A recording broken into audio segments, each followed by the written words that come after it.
warahmatullahi wabarakatuh. Waalaikumsalam warahmatullahi wabarakatuh. A'udzu billahi minasy syaithanir rajim. Bismillahirrahmanirrahim. Alhamdulillahirabbil alamin. Wassalatu wassalamu ala asrofil anbiya'i wal mursalin. Sayyidina wa maulana Muhammadin wa ala alihi wa sahbihi ajma'in, amma ba'du. Alhamdulillah para hadirin yang dihormati oleh Allah SWT, marilah kita sama-sama mensyukuri nikmat Allah yang sangat besar bagi kita semua, yaitu nikmat iman dan Islam, yang lebih utama lagi, lebih tinggi lagi daripada iman dan Islam, yaitu nikmat hidup kita. Dengan adanya hidup ini, kita bisa beribadah kepada Allah. Semua tingkah laku kita, pekerjaan kita dinilai ibadah apabila tujuannya adalah untuk kebaikan. Ini harus kita sadarkan dalam diri kita, harus mensyukuri nikmat Allah yang namanya nikmat hidup. Dengan hidup kita menyadari dari tempat tidur kita laksanakan hingga bangkit kembali, kita bisa menjalankan aktivitas kehidupan kita sehari-hari. Maka dari itu perlu kita sadarkan dari diri kita sebagai hamba Allah, sebagai umat Rasulullah SAW. Kenapa nikmat hidup yang lebih mahal daripada iman dan Islam? Saya tahu, jangan ngaku aja Islam. Ya. Jadi ini harus kita sadarkan. Kenapa nikmat hidup yang lebih mahal? Dengan hidup kita bisa menjalankan perintah Allah. Dengan hidup kita bisa melaksanakan segala yang diinginkan oleh Allah maupun yang kita inginkan. Di sini kelebihannya kita hidup. Jadi dalam hidup itu tujuannya adalah untuk mengkoreksi diri kita di masa yang lalu. Semalam kita beribadah kepada Allah, puasa kita mungkin tak sempurna. Ya. Yang kedua, mungkin dengan adanya puasa Ramadan kita kurang sempurna ibadah kita. Dan aktivitas kehidupan kita sehari-hari kurang sempurna, maka kita dengan hidup kembali kita bisa kembali koreksi. Semalam mungkin pada anak kita pernah marah, pada istri kita marah. Tetapi dengan diberikan kesempatan hidup hari ini, kita bisa melaksanakan membenahi koreksi dan bisa memaafkan pada anak kita, memaafkan pada istri kita. Alhamdulillah kita nasihatin saja. Bagaimana supaya para anak kita tidak merasa tersinggung di antara kita. Nah, di sini ini besok lagi jangan seperti itu lagi. Enggak usah kita maafkan, kita nasihatin. Kalau kita merasa malu, tapi lebih bagus kita maafkan. Kalau kita memaafkan anak akan berpikir, memaafkan saya. Aku tak pernah minta maaf. Jadi akhirnya anak kita ditunjukkan bahwa terjadi sesuatu yang tidak baik menjadi belajar menjadi anak yang baik. Yang dulunya tak mau memaafkan temannya, mau memaafkan pada temannya. Yang dulunya tak mau memaafkan pada orang tua, saat ini mau memaafkan pada orang tua. Itu pentingnya. Kalau kita merasa egonya ada, rasa isi, meminta maafkan pada anak atau istri, cukup kita nasihatin. Besok jangan kurang lagi. Cukup. Jadi dia bisa mengoreksi diri. Begitulah iman dan Islam itu. Itulah pentingnya hidup kembali itu. Kalau kita sadar dalam hidup kita, maka akan selamat. Contoh saat ini puasa Ramadan. Masjid kita tidak begitu ramai sejak dulu. Saya sudah sering kesini karena ini hampir kawan saya di kawan MDA dulu, Suliti dulu. Ini tak kemana sekarang. Ini Pak Sopir pula ada nih. Kalau komandan awak di sini pula ada. Nah, jadi kita harus tahu ini tak lama saya di sini. Harus kita buka pikiran betul-betul. Jadi ceramah itu yang kita per bulan, per setahun sekali diadakan di TMB. Ini bukan sekedar untuk ceramah-ceramahin saja, untuk motiannya Pak Ustadz saja dan dapat angkat saja, tidak. Tujuan kita diadakannya MBO untuk membenahi diri kita terutama, yaitu kita yang telah mengundang kepada kita. Yang terdaftar di MBO ini penting. Dengan dihadirkan Ustadz, tujuannya bagaimana? Supaya daerah kami semakin maju, semakin bagus dalam ibadahnya, sholatnya, puasanya, dan sebagainya. Itu harusnya. Bukan astagfirullahaladzim sepuh, apa ceramah aja, tidak. Tapi bagaimana ibadah di rumah Allah ini semakin baik.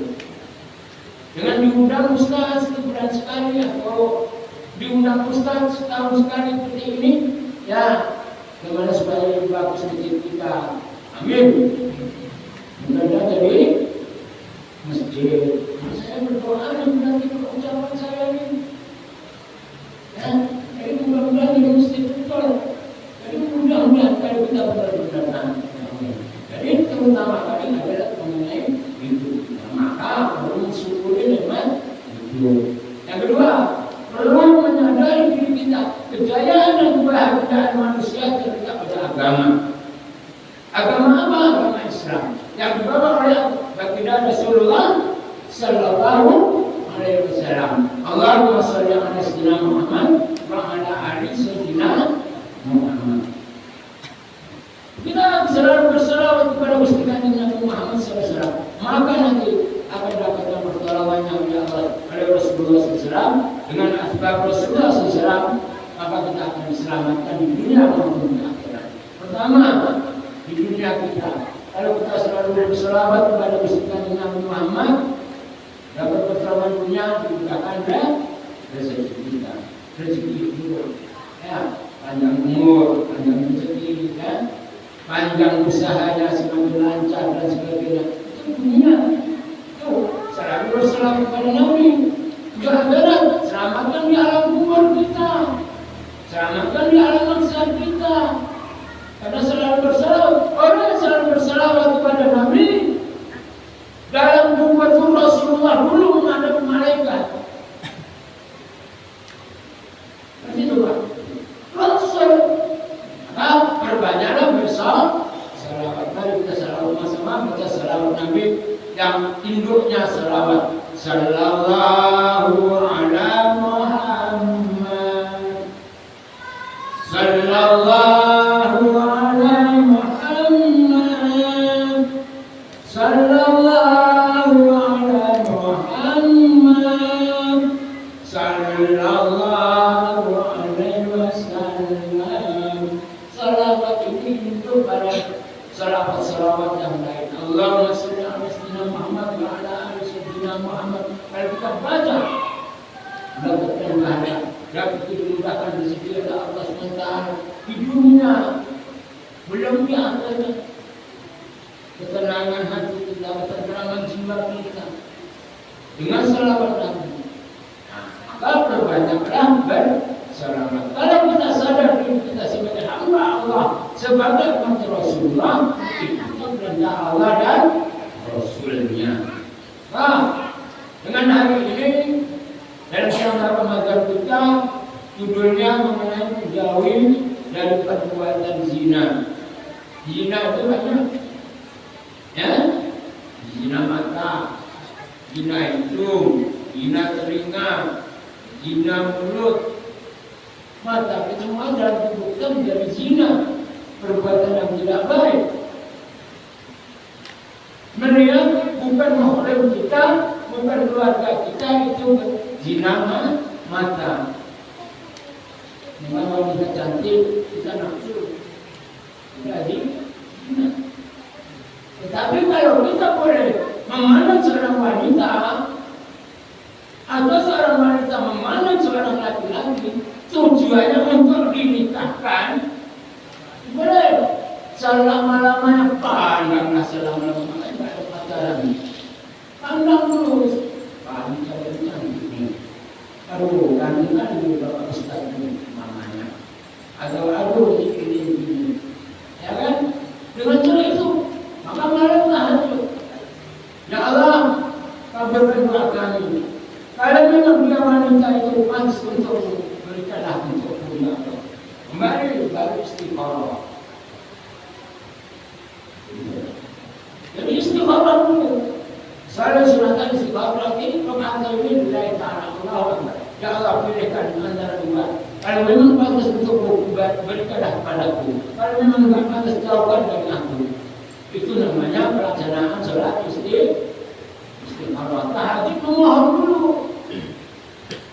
Tahajud memohon dulu apa yang kita minta. Dari duit, dagangannya akan laku supaya laku.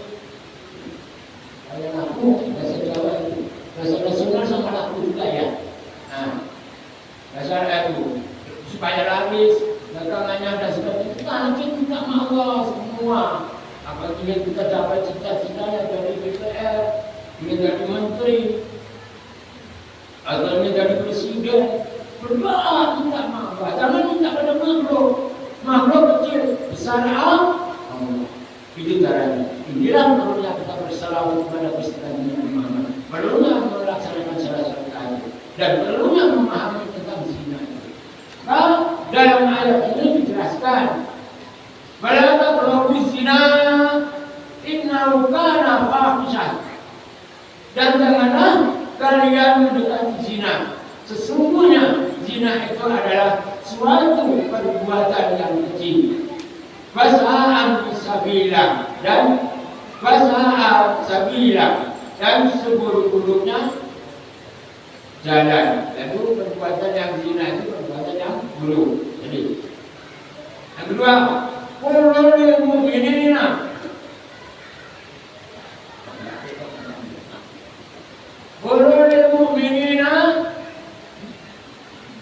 yaghuddu min absarihim. Katakanlah kepada laki-laki beriman, agar menjaga dari pandangan mereka, agar menjaga daripada apa? Pandangan yang dulu dan tidak baik-baik. Kalau melihat wanita bukan hukum kita, Allahumma inni a'udzubika min fitnatin nisa. Ya Allah, lindungilah dari fitnah wanita. Allahumma inni a'udzubika min fitnatin nisa. Kalau itu bukan hukum kita. Kamu ibu, jadi jangan terlupa ibu. Bukan kita merendahkan ya.